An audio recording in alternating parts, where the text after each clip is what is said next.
Subscribe कीजिए बादशाह entertainment channel को और दबाइए घंटी को ताकि कोई भी नोटिफिकेशन सबसे पहले आप तक पहुंचे।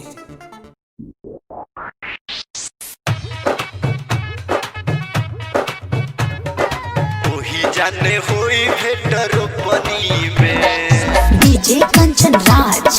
डीजे कंचन राज, लेके होई ह जाने जोतनी में नीम चौक चौसीमा वैशाली। वही जाने हुई भेट रोपनी में ट्रैक्टर लेके ओई ह जाने जोतनी में वही जाने हुई भेट रोपनी में जाने हुई भेट रोपनी में ट्रैक्टर लेके ओई ह जाने जोतनी में वही जाने हुई भेट रोपनी में लगता न मन माई छोड़त नहीं के संग वही जन किया में खाना तो पनी में ट्रैक्टर लेके ओई ह जाने जोतनी में वही जाने हुई भेट रोपनी में म्यूजिक डायरेक्टर कंचन राज, नीम चौक चौसीमा वैशाली।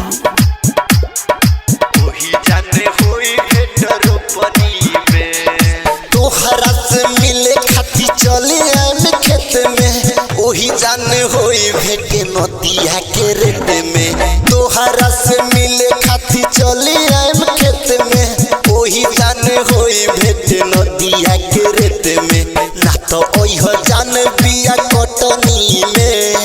ना तो ओई ह जान बिया कटनी में ओही जान होई भेट रोपनी में ट्रैक्टर लेके ओई ह जान जोतनी में ओही जान होई भेट रोपनी में ट्रैक्टर लेके ओई ह जान जोतनी में डीजे कंचन राज,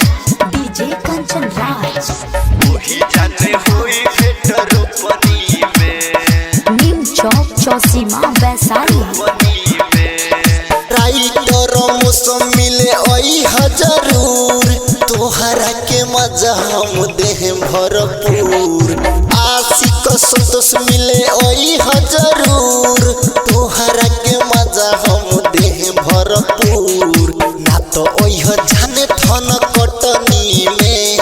ना तो ओई ह जाने थन कटनी में ओही जान होई भेट रोपनी में ट्रैक्टर लेके ओई ह जाने जोतनी में ओही जान होई भेट रोपनी में लगता न मन माई छोड़त नहीं के संग ओही जन किया में खाना तो पनी में ट्रैक्टर लेके ओई ह जाने जोतनी में ओही जाने होई भेट रोपनी में।